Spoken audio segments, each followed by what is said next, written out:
terjadi di tempat pembuangan akhir sampah. Kobaran api membakar tumpukan sampah di tempat pembuangan akhir sampah atau TPA. Kebakaran hebat terjadi di tempat pembuangan akhir di Kabupaten Pasuruan, Jawa Timur. Diduga kebakaran terjadi akibat puntung rokok yang dibuang sembarangan.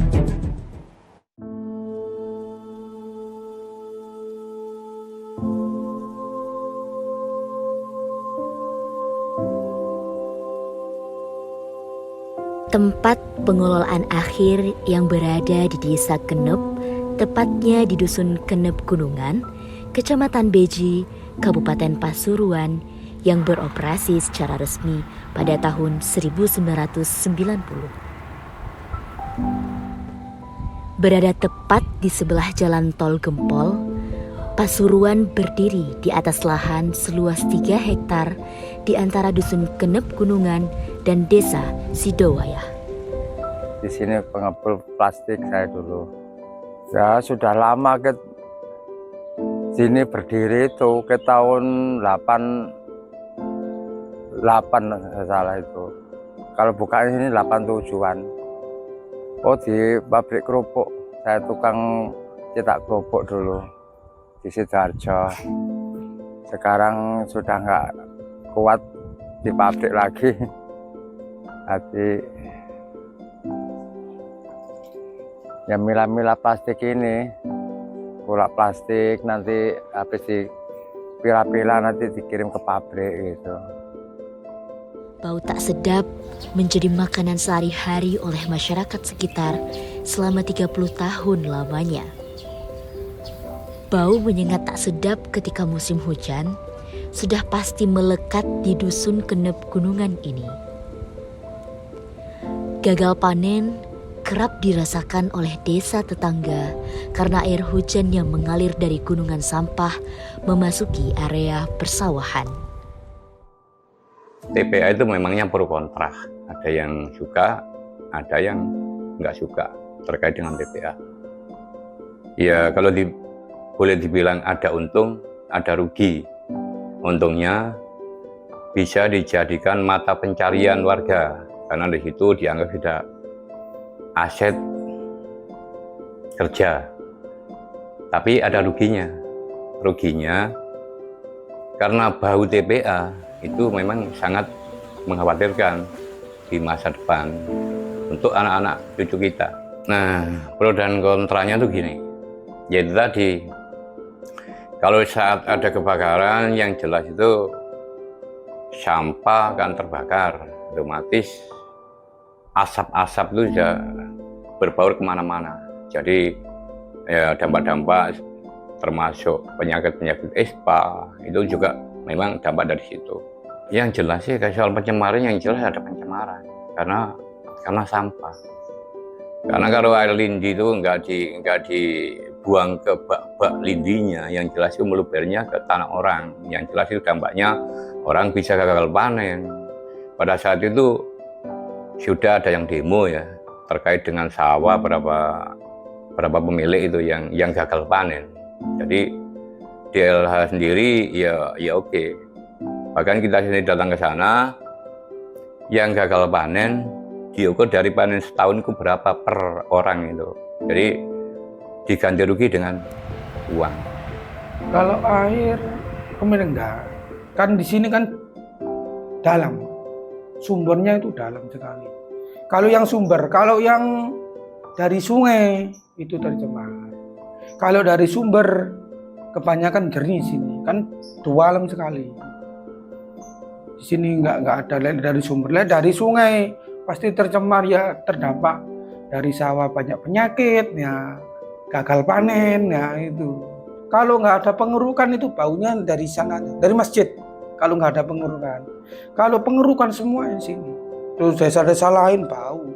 Itu khususnya musim hujan. Kalau parah itu musim hujan. Kalau musim kemarau gini dikeruk, ya bau, cuma nggak terlalu parah. Iya protes karena bau sering. Tapi kan ini kebanyakan kerjanya gitu. Jadi yang nggak kuat di sini. Jadi kebanyakan warga cari nafkah kan di situ.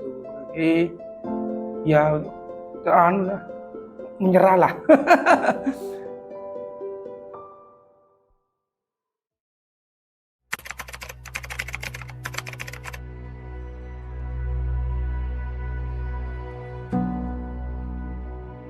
Kompensasi 1 bulan itu pada saat itu, pada awal itu 500, kemudian ada kenaikan itu 1 juta, itu saya masih mintanya seperti apa ya, ya ngemis-ngemis supaya kompensasi diupayakan setiap bulan ada. Ya pada saat itu kadang dikasih setiap bulan, tapi kadang sampai setahun pun masih belum dikasih. Kalau dikasih itu sembako, pasti itu sembako. Per oma satu sembako berupa beras, minyak, itu mie instan. Bukan berulang. Kalau ada nek-nek warga ke sana pasti dikasih. Kalau nggak ada ya enggak.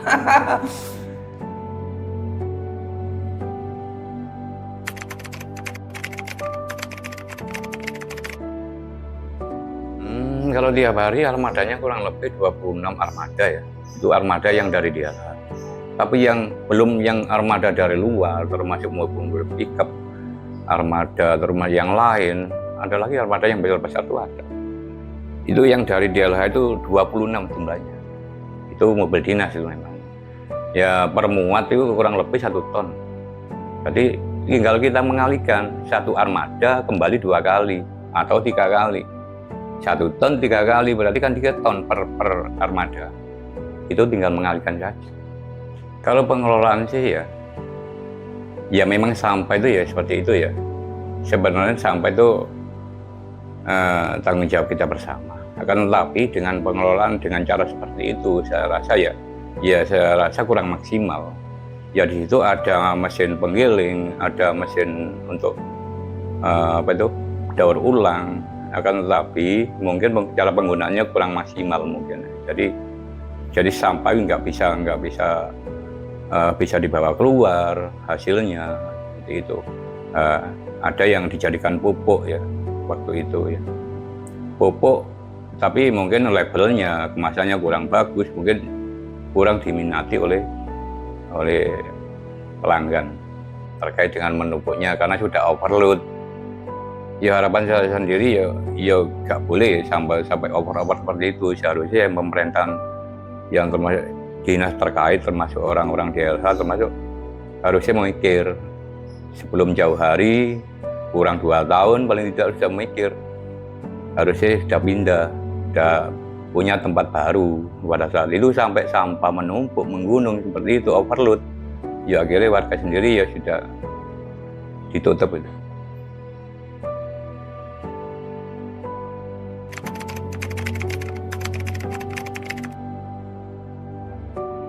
Kebakaran sih, ya.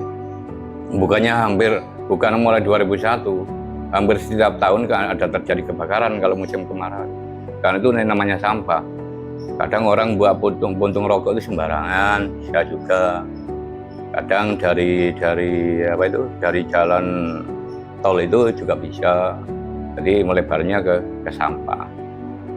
Ya bukan karena orang itu sengaja untuk membakar, tapi kan itu memang lahan itu kan luas, sebelah kan lahan orang. Kadang orang bakar lahan di ladangnya itu bisa merembet ke sampah. Di sebelah sana di sebelahnya tol selatan utara tol lori tol sebelah sana. Hati ada angin itu langsung apinya langsung kabur gitu. Asapnya itu muara sekali. Kan takut warga ini apinya kena angin. Jadi takutnya kebakaran rumah. Jadi siap siaga dari sana, takutnya begitu. Tapi kalau airnya itu pasti datang dari pemerintah, itu datang terus. Berapa hari itu di siang malam. Ya takutnya gitu, apinya takutnya ada angin, nah ke atas nanti takutnya ke rumah, kan bisa kebakar itu. Polusi asap tak henti-hentinya mengepul siang dan malam, mengendakan api yang tidak pernah padam di dalamnya. Beberapa warga, meski sudah tua renta, masih terlihat mengais sisa sampah di atas gunungan berasap ini. Saya sudah berhenti ngepul plastiknya, saya biarkan plastik saya ini. Ya, nanti kalau mahal lagi ya dijual gitu. Kalau penghasilan per hari 100-150 ya dapat. Kalau sekarang 50 aja nggak dapat. Kalau pengepulnya banyak dari luar, nggak dari sini. Ya ada, cuma sini tuh ya ada, cuma yang di luar ya ada. Tergantung yang cari jualnya di mana gitu aja. Kasihan, ya ada yang nggak mau ditutup gitu. Karena ada yang melopori di sini tuh, tapi yang melopori sudah meninggal. Ya berhenti. Sudah ya, ada yang nyari-nyari yang tua itu ada. Yang nggak punya kerjaan ya gitu, ya ada yang ikut kerja di sawah gitu. Yang nggak punya kerjaan ya ke sawah itu. Buruh tandur, buruh tani, buruh macul gitu. Ada yang cari di mana-mana gitu. Sebutan sampahmu makananku juga sudah melekat dengan para pengepul yang menggantungkan hidupnya dari TPA tersebut. Kekecewaan para pekerja terhadap penutupan TPA ini sudah pasti dirasakan oleh masyarakat sekitar yang bekerja sebagai pengepul. Tak dapat dipungkiri, bahaya sampah bagi kesehatan dan kelestarian lingkungan juga memiliki andil yang cukup besar di masa depan. Udara segar tak lagi dapat dirasakan. Juga permasalahan lain menjadi pertimbangan ditutupnya tempat pengelolaan akhir ini. Hingga saat ini, belum ada penanganan lebih lanjut untuk gunungan sampah di lahan seluas 3 hektar tersebut.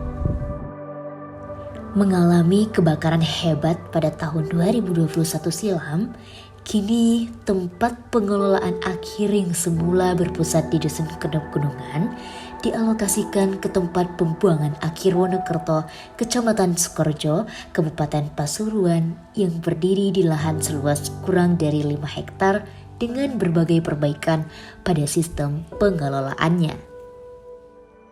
Kita memang ada beberapa tahapan sebelum ini menjadi TPA, dan itu prosesnya sangat panjang sekali, hampir 1 tahun. Dari mulai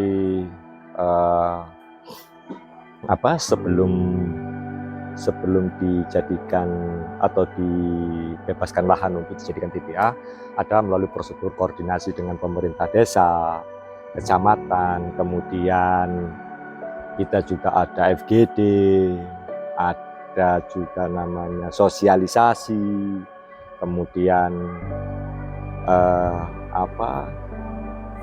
negosiasi terkait pembebasan lahan, kemudian juga ada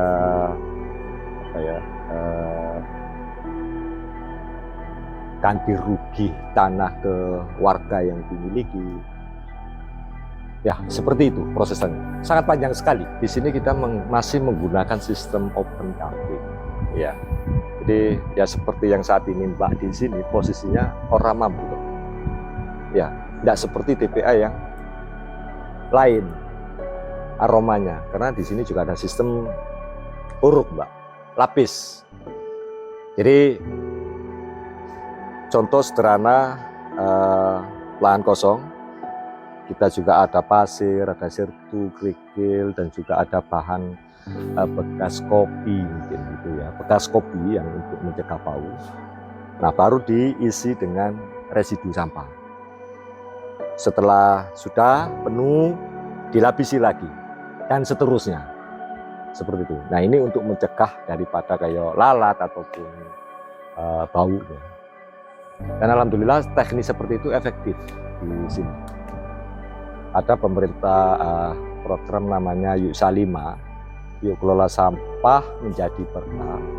Sebelum sampah rumah tangga masuk di TPA, itu ada pemberdayaan di masyarakat terkait bagaimana cara melakukan pengurangan dan penanganan di sumbernya. Masyarakat memilah sampah dari rumah itu, dan yang sederhananya kering dan basah. Kalau yang basah mereka mengkomposting, terus kemudian yang kering mereka itu campur menjadi satu, disontor,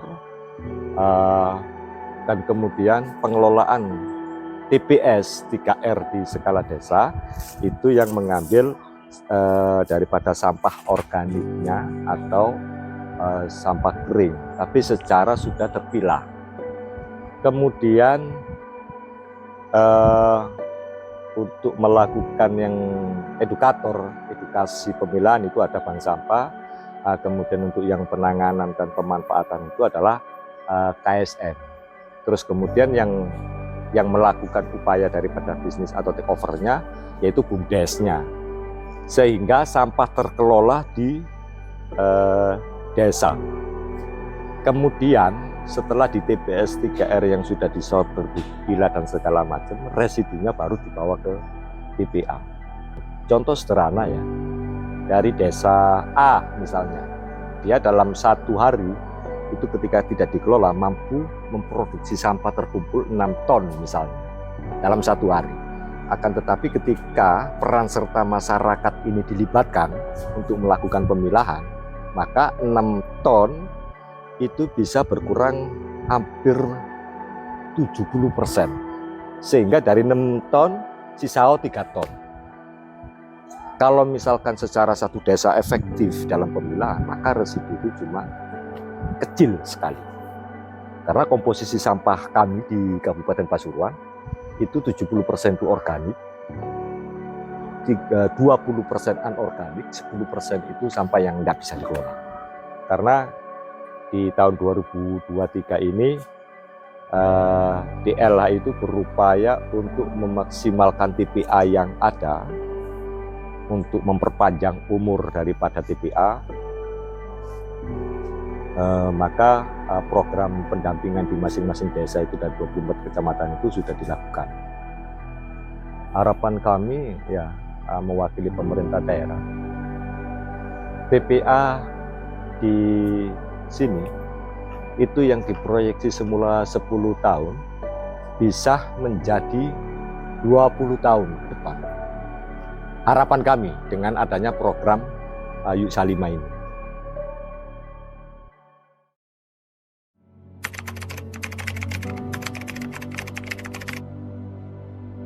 Harapan saya, TPA yang sudah ditinggal seperti ini ya, kan kelihatannya sudah nggak layak untuk dilihat ya, karena bekas sampah. Ya harapan saya supaya untuk pemerintah terkait ya, termasuk orang-orang DLH, paling tidak tuh memikirkan sampah yang sudah ditinggal akan dijadikan apa sampah ini, apa dibiarkan seperti itu atau setiap tahunnya terbakar. Harapan saya bagaimana kalau saya pernah menghadap ke Polo ya, maunya dijadikan lahan hijau. Harapan saya itu memang bagus itu. Harapan saya supaya dijadikan lahan hijau, akhirnya nanti bisa dilihat, dipandang adem, dipandang enak. Jadi harapan saya itu supaya dijadikan ikon dusun Genep Gunungan. Ya itu kalau terkait kebijakan dan kewenangan itu diapakno, ya kan, pasca tutup. Nah ini masih kita belum tahu. Mungkin ada wacana mau dinormalisasi atau digunakan atau dikembalikan lahan. Itu sih kebijakan pimpinan. Nah ya semoga kesini lagi. Kalau kesini lagi ya biar jaya lagi.